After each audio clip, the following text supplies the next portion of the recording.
أحب إليه العمل فيهن من هذه الأيام العشر فأكثروا فيهن من التهليل والتكبير والتحميد أو كما قال عليه الصلاة والسلام صدق الله العظيم وصدق رسوله النبي الكريم ونحن على ذلك لمن الشاهدين والشاكرين والحمد لله رب العالمين۔ زندگی دی ہے تو جینے کا ہنر بھی دینا، اے میرے اللہ زندگی دی ہے تو جینے کا ہنر بھی دینا، پاؤں بخشے ہیں تو توفیق سفر بھی دینا۔ سفر سے مراد سفر حج ہے۔ اللہ رب العزت ہم سب کو سفر حج نصیب فرمائے، ایمان و صحت و سلامتی کے ساتھ اللہ رب العزت نصیب فرمائے، بار بار نصیب فرمائے۔ زندگی دی ہے تو جینے کا ہنر بھی دینا، پاؤں بخشے ہیں تو توفیق سفر بھی دینا، گفتگو تو نے سکھائی ہے کہ میں گونگا تھا، گفتگو تو نے سکھائی ہے کہ میں گونگا تھا، میرے مولا اب جو بولوں گا تو باتوں میں اثر بھی دینا۔ اپنی ساری مشکلیں مشکل کشا پہ چھوڑ دے، اپنی ساری مشکلیں مشکل کشا پہ چھوڑ دے، کھائیں گے کیا تیرے بچے یہ خدا پہ چھوڑ دے، کھائیں گے کیا تیرے بچے یہ خدا پہ چھوڑ دے، اور اپنی شفاعت کے لیے تو پریشان ہوتا ہے کیوں، مصطفیٰ کا کام ہے پھر مصطفیٰ پہ چھوڑ دے، مصطفیٰ کا کام ہے پھر مصطفیٰ پہ چھوڑ دے۔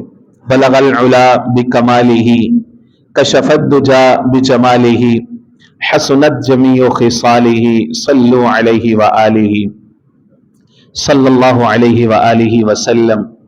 میرے انتہائی واجب الاحترام قابل صد احترام بزرگوں، بھائیوں، نوجوان ساتھیوں، پردہ میں سماعت کرنے والی میری ماں اور بہنوں، ذوالقعدہ کا آخری عشرہ ہے۔ اسلامی یا قمری کیلنڈر کے اعتبار سے 11واں مہینہ اپنے اختتام کے جانب بڑھ رہا ہے اور آج اس کی 26 تاریخ ہے۔ انشاءاللہ العزیز بشرط صحت و زندگی 3 یا 4 ایام کے بعد ماہ محترم، ماہ تکمیر، ماہ تکریم، ماہ حج، ذوالحج کا مہینہ شروع ہو جائے گا، اور ماہ ذوالحج اور اس میں خاص طور پر جو پہلا عشرہ ہے وہ انتہائی اہمیت کا حامل ہے۔ تو اس لیے میں نے مناسب سمجھا کہ ماہ ذوالحج اور عشرہ ذوالحجہ کے حوالے سے کچھ معروضات آپ حضرات کی خدمت میں پیش کروں۔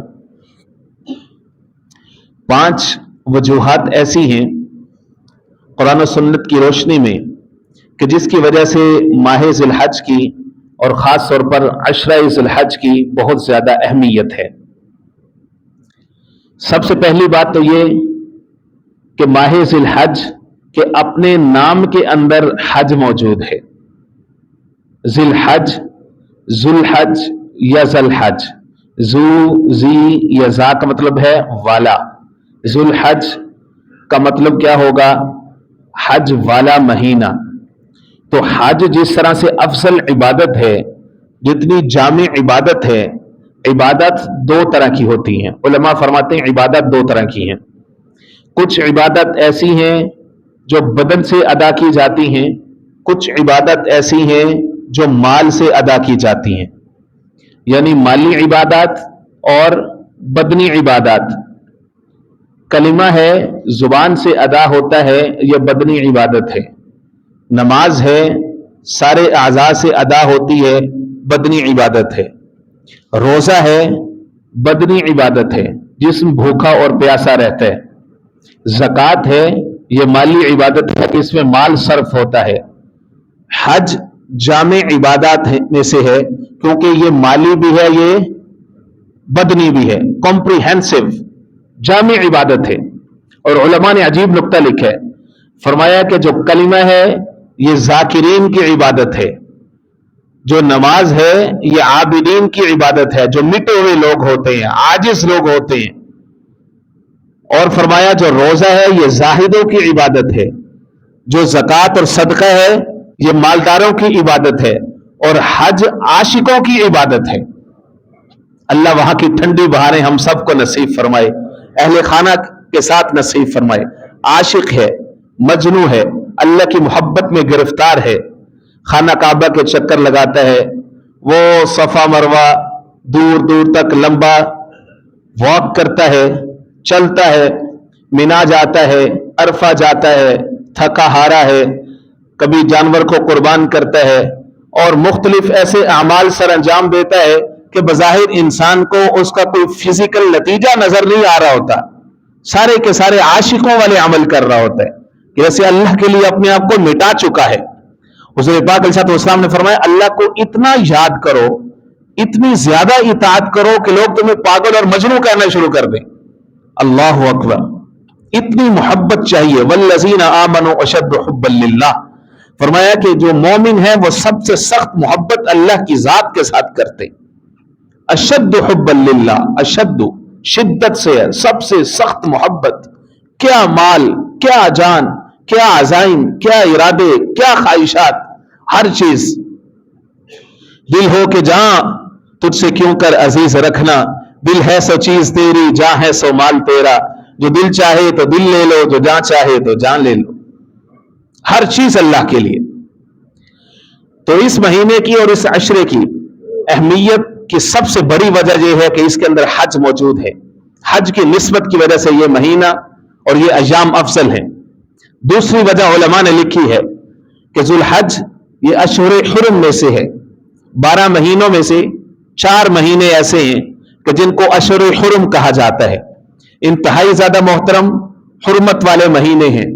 3 مہینے اس میں لگاتار ہیں، ذوالقعدہ ہے، ذوالحج ہے، محرم ہے، اور ایک رجب کا مہینہ ہے.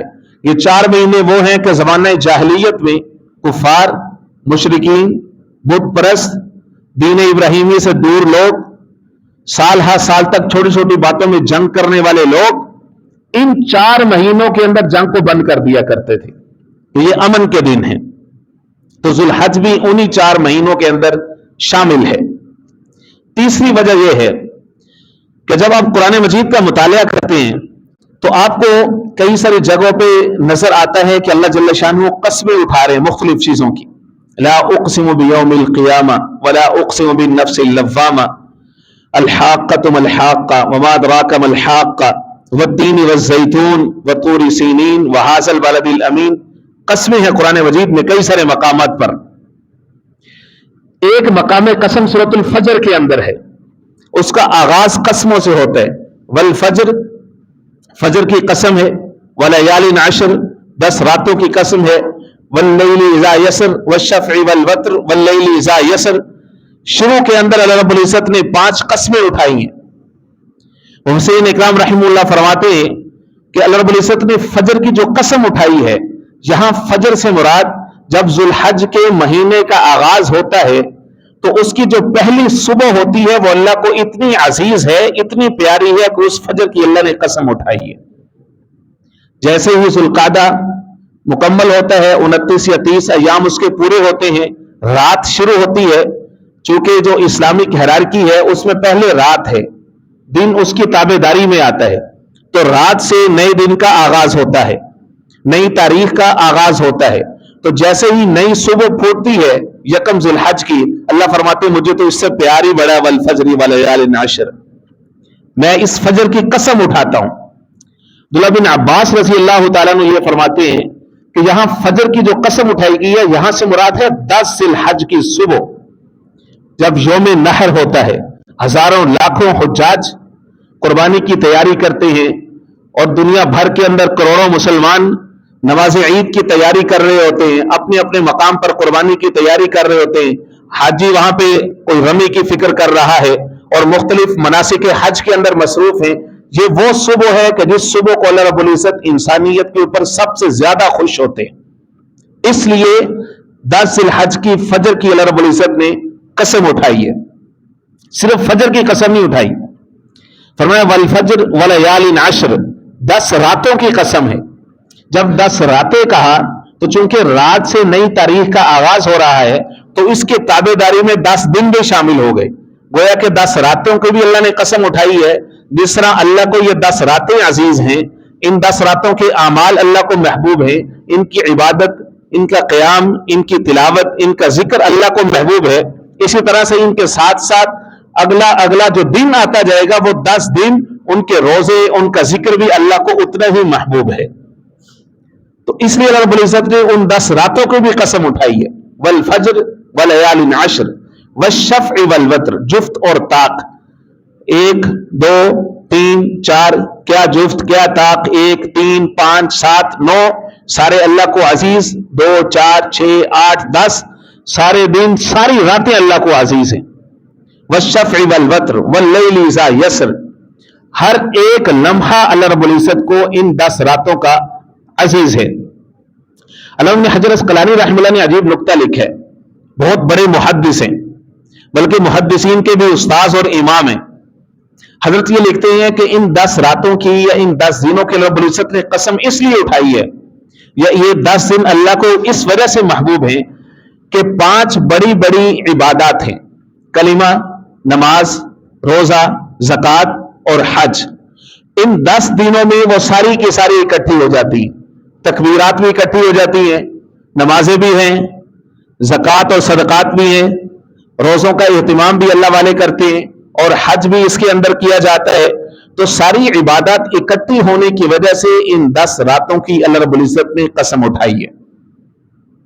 اس لیے ان کو ضائع نہیں کرنا چاہیے. چوتھی وجہ اس کی اہمیت کی یہ ہے کہ اس امت کی سب سے بہترین جو جماعت ہے وہ صحابہ اکرام کی جماعت ہے. حضور سے ڈائریکٹ سیکھا ہے، حضور کی ڈائریکٹ شاگردی اختیار کی ہے، حضور سے صحبت حاصل کی ہے. تو ان کا عمل پوری امت کے عمل کے لیے سب سے اوپر، سب سے رول ماڈل کی حیثیت رکھتا ہے. صحابہ اکرام کا طرز عمل یہ تھا کہ کثرت کے ساتھ تکبیرات پڑھتے تھے اور دوسروں کو بھی یاد کروایا کرتے تھے ان 10 دنوں میں. خاص طور پر جناب سیدنا ابو ہریرہ رضی اللہ تعالیٰ عنہ اور عبداللہ بن عمر رضی اللہ تعالیٰ عنہ، ان کا معمول یہ تھا کہ بازاروں میں چلے جاتے تھے. بازار میں لوگ اپنے کام کاروبار میں مصروف ہیں، خرید و فروخت میں مصروف ہیں، بیع شراء میں مصروف ہیں. تو یہ دونوں حضرات بلند آواز سے تکبیرات شروع کر دیا کرتے تھے. جب یہ بلند آواز سے پڑھتے تھے اللہ اکبر لا الہ الا اللہ واللہ اکبر وللہ الحمد، تو سب لوگ چوکنا ہو جاتے تھے. سب لوگوں کی زبانوں پر آٹومیٹک یہ شروع ہو جاتا تھا اللہ اکبر لا الہ الا اللہ واللہ اکبر وللہ الحمد. صحابہ اکرام کے بازاروں کی شان اور تھی، ہمارے بازاروں کی حالت اور ہے. صحابہ اکرام کے بازاروں میں ذکر تھا، تلاوت تھی، قرآن تھا. صحابہ اکرام کے بازاروں میں چیزوں کی خرید و فروخت ہوتی تھی بغیر جھوٹی قسموں کے، عیب بتا کر کے بیچے جاتے تھے. ناجائز منافع خوری وہاں پہ نہیں ہوتی تھی، ذخیرہ اندوزی وہاں پر نہیں ہوتی تھی، جھوٹی قسمیں نہیں تھی، رشوت، چور بازاری اور جھوٹ وہاں پر نہیں تھا. ہمارے بازار موسیقی سے اٹے پڑے ہیں، نہ تکبیرات ہیں، نہ تلاوت ہے، نہ قرآن ہے. جھوٹ عام ہے، جھوٹی قسمیں عام ہیں. تاجر جھوٹی قسم کھا کر کے سودا بیچتا ہے، کم تولتا ہے. ساری کی ساری برائیاں ہمارے بازاروں میں موجود ہیں. ہمارے لیے لمحہ فکریہ ہے. اللہ کی مدد کیسے اترے گی جب وہ والے اعمال ہم زندہ کریں گے اپنے گھروں میں، اپنی گلیوں میں، تجارتی مراکز میں، اپنے بزنس میں، اپنے بازاروں میں. وہ سارے اعمال زندہ کریں گے تب اللہ کی مدد آئے گی، تب اللہ کی طرف سے برکات اتریں گی. تو یہ صحابہ اکرام کا معمول تھا کہ وہ ان 10 دنوں کو اور عشرہ ذی الحج کو بہت زیادہ اہمیت دیا کرتے تھے. 5ویں وجہ اس کی اہمیت کی یہ ہے کہ ان 10 دنوں کے اندر 2 بڑے بڑے عمل ہوتے ہیں انتہائی افضل، ایک حج اور ایک قربانی. یہ 2 بہت اہم اور بہت زیادہ افضل عمل ہیں. حج تو ان کو نصیب ہوتا ہے جن کو اللہ اپنے پاس بلا لیتے ہیں، لیکن قربانی کو اللہ رب العزت نے سب کے لیے باقی رکھا. جو شخص وہاں پہ نہیں بھی گیا، صاحب استطاعت ہے، وہ شخص ادھر سنت ابراہیمی پوری کر لے. فرمایا کہ یوم نحر کو 10 ذی الحج کو ما من عمل احب الی اللہ فی یوم النحر من احراق الدم، 10 ذی الحج کو، یوم نحر کو، قربانی والے دن کو جانور کا خون بہانے سے زیادہ اللہ کو کوئی اور عمل محبوب نہیں ہے، اس لیے فرمایا کہ میں یستطیع، جو شخص طاقت رکھتا ہے، ولم یضحی، پھر بھی قربانی نہیں کرتا، فلا یحضر مصلانا، اس کو کوئی ضرورت نہیں ہماری عیدگاہ میں آنے کی۔ اس لیے میرے دوستو، جس کو اللہ رب العزت نے حج کی استطاعت دی ہے، جس پر حج فرض ہے، تو اس کو چاہیے کہ اس میں سستی نہ کرے۔ وَلِلَّهِ عَلَى النَّاسِ حِجُّ الْبَيْتِ مَنِ اسْتَطَاعَ إِلَيْهِ سَبِيلًا، قرآن مجید میں اللہ کا واضح ارشاد ہے کہ جو بھی کیپیبل ہے، جو طاقت رکھتا ہے، جو کیپیبلٹی ہے، اس کی دو ٹائپس ہیں استطاعت کی، فزیکل اور فائنینشل، یعنی جسمانی طاقت رکھتا ہے، صحت مند ہے، اور مالی طاقت رکھتا ہے، وہ خرچ سارا برداشت کر سکتا ہے، تو ایسے شخص پر حج فرض ہے۔ اگر وہ نہیں کرتا تو حضور پاک علیہ السلام نے فرمایا فمات یہودین او نصرانین، چاہے وہ یہودی ہو کر کے مرے، چاہے نصرانی ہو کر کے مرے، مجھے کوئی پرواہ نہیں ہے، گویا کہ اس کو اپنی امت میں سے ہی خارج کر دیا ہے۔ تو بہت بڑی وعید ہے ان لوگوں کے لیے جو مالدار ہونے کے باوجود، حج فرض ہونے کے باوجود، کوئی عذر نہیں ہے، اس کے باوجود وہ حج نہیں کرتے، ان کے لیے یہ وعید ہے۔ تو اس کی اہمیت کی وجہ ایام حج ہے، حج کے مناسک اس میں ادا ہوتے ہیں، اور دوسرا اس کے اندر قربانی ہوتی ہے۔ اگر رب العزت توفیق دے تو انسان بار بار حج پہ جائے، نفلی حج کا جب بھی موقع ملے، اگر کوئی حج فرض ادا بھی کر چکا ہے تو نفلی حج تو بعد میں بھی کر سکتا ہے۔ کئی سارے لوگوں کو بڑی تکلیف ہوتی ہے جب کوئی مولوی صاحب، خطیب صاحب کہتے ہیں نا بار بار حج اور عمرہ کی، تو کئی سارے لوگوں کے دلوں میں نا بڑے، ان کے اندر پیٹ میں بڑے مروڑ اٹھتے ہیں، دل میں نہیں، پیٹ تو مروڑ تو پیٹ میں اٹھتے ہیں، تو بڑے مروڑ اٹھتے ہیں ان کے، یہ کیوں بار بار حج اور عمرہ، کیوں بار بار حج اور عمرہ؟ یہ پیسے جناب کسی آرفنیج میں کیوں نہیں دیتے، کسی یتیم کو کیوں نہیں دیتے، کسی بیوہ کو کیوں نہیں دیتے؟ کتنے سارے لوگ ہیں جن کی بچیاں بیٹھی ہیں، تو ان کو کیوں نہیں دیتے کہ وہ اپنی بچیوں کو اٹھا سکے؟ بڑی اچھی اچھی تعویلات کے ذریعے سے لوگوں کو حج اور عمرہ جیسے جو اللہ کے احکام ہیں، جن کے فضائل اتنی کثرت کے ساتھ ہیں، ان کو ہلکا کر دیتے کہ جیسے ان کی کوئی اہمیت نہیں ہے، معاذ اللہ۔ ارے ظالموں، اللہ اپنے بندوں پر خرچ کرنے کی توفیق ہی اس کو دیتا ہے جس کو اپنے گھر بلاتا ہے، جگرا ہی اس کا ہوتا ہے بندوں پر خرچ کرنے کا بھی۔ جو شخص وہاں جاتا ہے نا، کبھی اس کی نجی زندگی بھی دیکھا کرو، وہ یقیناً فقراء کے اوپر خرچ کرتا ہے، وہ بیوہ یتیموں کے اوپر خرچ کرتا ہے۔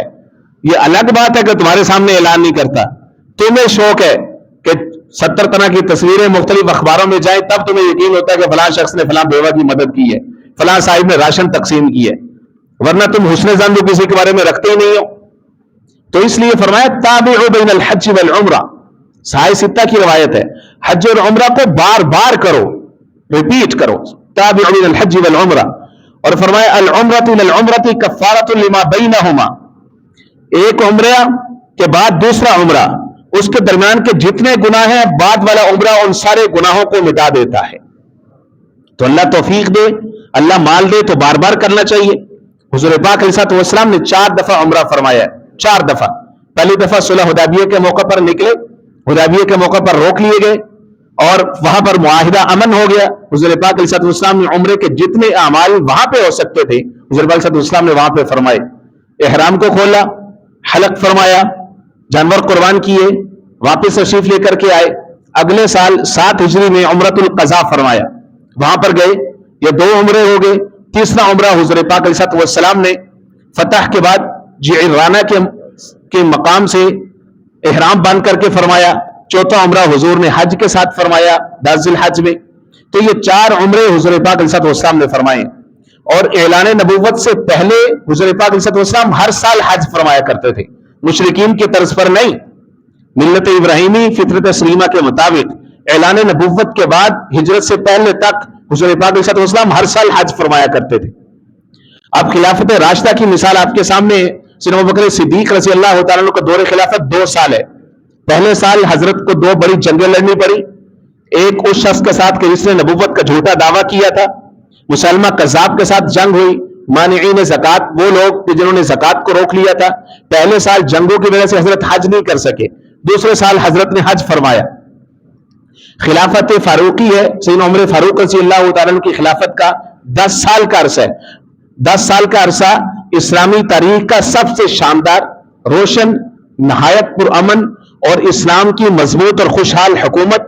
حضرت نے 10 کے 10 سال مستقلاً حج فرمایا ہے، عمر فاروق رضی اللہ تعالیٰ عنہ۔ سیدنا عثمان غنی رضی اللہ تعالیٰ عنہ کا دور آیا، پہلے 6 سے 7 سال کہ جب مسلمانوں میں آپس میں شورش ابھی برپا نہیں ہوئی تھی، مسلسل حضرت حج فرمایا کرتے تھے۔ سیدنا علی مرتضیٰ شیر خدا رضی اللہ تعالیٰ عنہ کو دور خلافت آیا، اس میں مسلسل 4 سال تک سیول وار کی وجہ سے حضرت حج پہ نہیں جا سکے، لیکن پہلے جو خلفائے ثلاثہ ہیں ان کے 23 سال میں حضرت نے مستقلاً مسلسل بار بار حضرت نے حج اور عمرہ فرمایا۔ سیدنا امام حسن رضی اللہ تعالیٰ عنہ جو کہ شہزادے ہیں اہل بیت کے، 20 سال حضرت نے مدینہ منورہ سے حج پیدل فرمایا ہے۔ امام حسین رضی اللہ تعالیٰ عنہ کی حجوں کی تعداد بھی اس سے کئی زیادہ ہے، پیدل حج فرمایا کرتے تھے۔ تو یہ ابھی میں نے قرون اولیٰ کی مثالیں لکھی بتائیں آپ کے سامنے، ابھی اس کے بعد اولیاء اعظام ہیں، تابعین ہیں، تبع تابعین ہیں، صلحاء ہیں، نجباء ہیں، مفسرین ہیں، محدثین ہیں، کثرت کے ساتھ ان کی زندگی حج اور عمروں سے عبارت ہے۔ کیسے کہہ سکتا آج کا کوئی شخص، کوئی مغرب زدہ شخص کہ مسلمانوں کو کہے کہ جی بار بار حج و عمرہ کی کوئی حیثیت نہیں ہے، کوئی ضرورت نہیں ہے؟ بھائی کیوں ضرورت نہیں ہے؟ جس چیز کو اللہ رب العزت نے مال دی ہے، صحت دی ہے، وسعت دی ہے، جب جتنا موقع ملے بار بار عمرہ کریں۔ حج کا موقع ہے، جو بھی قانون کے مطابق جب بھی اجازت ہے کریں، کوئی حرج نہیں ہے، ثواب ہے اس کا بہت زیادہ۔ اب میں آپ کے سامنے 3 احادیث رکھتا ہوں کہ جن سے معلوم ہوتا ہے کہ یہ جو عشرہ ذی الحجہ ہے اس کی اہمیت کتنی زیادہ ہے اور اس کے اعمال اللہ کو کتنے زیادہ محبوب ہیں۔ پہلی حدیث مسند احمد سے ہے، عبداللہ بن عمر رضی اللہ تعالیٰ عنہ آقا کریم سید المرسلین حضور پاک علیہ السلام سے روایت فرماتے ہیں، ما من ایام اعظم عند اللہ ولا احب الیہ من العمل فیہن، کہ یہ جو ذی الحجہ کے جو 10 ایام ہیں ان کے اندر کوئی عمل اللہ کو زیادہ محبوب نہیں ہے، من ھذی الایام العشر، یہ جو 10 دن اور 10 راتیں ہیں، فرمایا کرنا کیا ہے، فَأَكْثِرُوا فِيهِنَّ مِنَ التَّحْلِيلِ وَالتَّكْبِيرِ وَالتَّحْمِيدِ، 3 طرح کے اذکار کی کثرت کرو۔ تحلیل یعنی لا الہ الا اللہ، اس کو تحلیل کہتے ہیں عربی میں۔ نمبر 2 تحمید، اللہ کی حمد بیان کرنا، الحمدللہ۔ تیسری چیز تکبیر، اللہ کی بڑائی بیان کرنا، اللہ اکبر۔ اس کو یوں آپ کر لیجئے کہ جیسے تیسرا کلمہ پڑھتے ہیں، سبحان اللہ والحمدللہ ولا الہ الا اللہ واللہ اکبر۔ 6 طرح کے اذکار ہیں جو کہ بہت زیادہ جامع ہیں، وہ سارے کے سارے اس ایک تیسرے کلمہ کے اندر جمع ہیں، تو اس لیے ان کی کثرت کرنی چاہیے ان ایام کے اندر۔ سبحان اللہ والحمدللہ ولا الہ الا اللہ واللہ اکبر ولا حول ولا قوت الا باللہ العلی العظیم۔ تحلیل یعنی لا الہ الا اللہ، تسبیح یعنی سبحان اللہ، تحمید یعنی الحمدللہ، تکبیر یعنی اللہ اکبر، حوقلتین یعنی لا حول ولا قوت الا باللہ العلی العظیم۔ اگلی حدیث سیدنا عبداللہ بن عباس رضی اللہ تعالیٰ عنہ سے ہے، وہ یہ فرماتے ہیں کہ قال قال رسول اللہ صلی اللہ علیہ وسلم، آقا کریم علیہ السلام نے فرمایا، ما من ایام العمل الصالح فیہا احب الی اللہ من ھذی الایام العشر۔ قالوا یا رسول اللہ، حضور پاک صلی اللہ علیہ وسلم نے فرمایا کہ ان دنوں کے اندر اللہ کو کوئی بھی عمل زیادہ محبوب نہیں ہے۔ صحابہ نے عرض کی یا رسول اللہ الجہاد فی سبیل اللہ، کیا جہاد فی سبیل اللہ بھی اللہ کو زیادہ محبوب نہیں ہے ان دنوں میں؟ فرمایا لا، نہیں، صرف اور صرف ایک شخص اللہ کو زیادہ محبوب ہے، وہ کون؟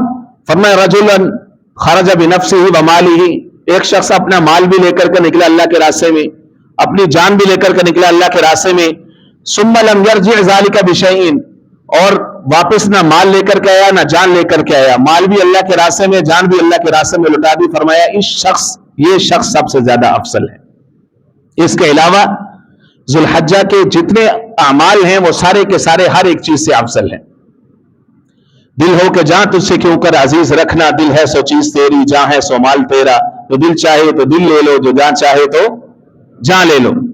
تیسری حدیث پاک سیدنا ابو ہریرہ رضی اللہ تعالیٰ عنہ سے، ترمذی شریف کے اندر ہے، فرمایا عن النبی صلی اللہ علیہ وسلم، حضور پاک علیہ السلام نے فرمایا، ما من ایام احب الی اللہ ان یتعبد لہ، کہ کوئی بھی ایسا عمل، کوئی بھی ایسی عبادت ایسی نہیں ہے جو اللہ کو سب سے زیادہ محبوب ہو ان ایام کے اندر، کل یوم منہا، کہ جو شخص ان دنوں کے اندر روزہ رکھ لیتا ہے، لصیام السنۃ، فرمایا کہ اس کو 1 سال کے روزوں کا ثواب ملتا ہے، پہلی سے لے کے 8 تک.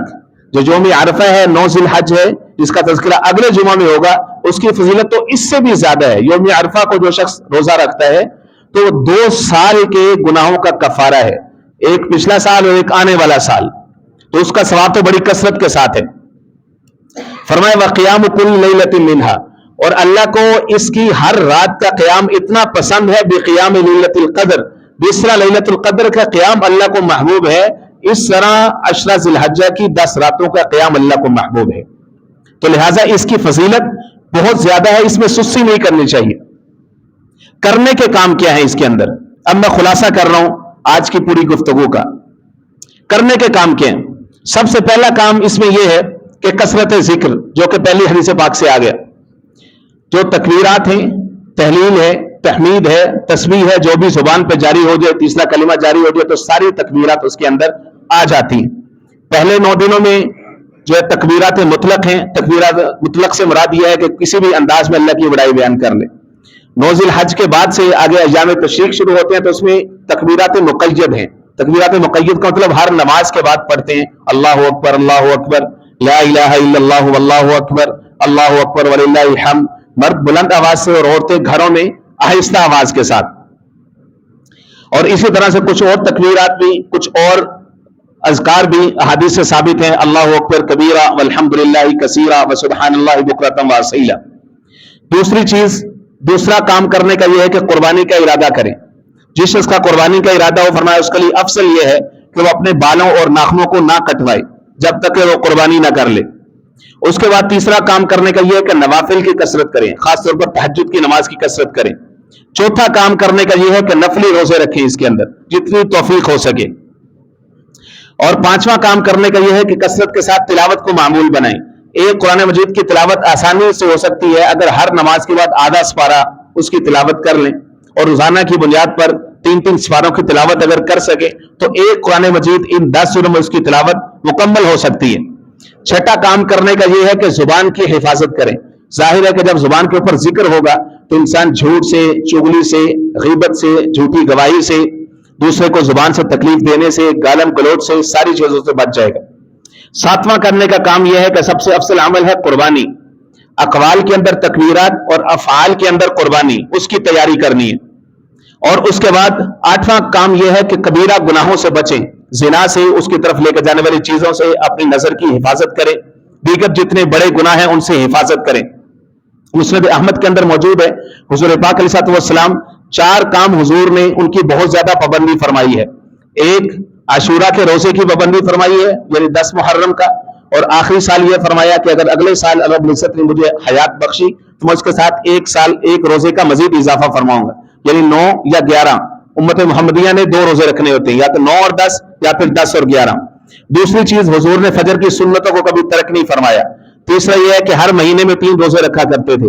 اور چوتھا یہ کہ یہ جو ایام ذی الحج ہیں ان کے اندر حضور روزہ رکھا کرتے تھے، یعنی 1 سے 9 تک. 10ویں ذی الحجہ کو تو روزہ رکھنا جائز نہیں ہے، حرام ہے عید کے دن روزہ رکھنا.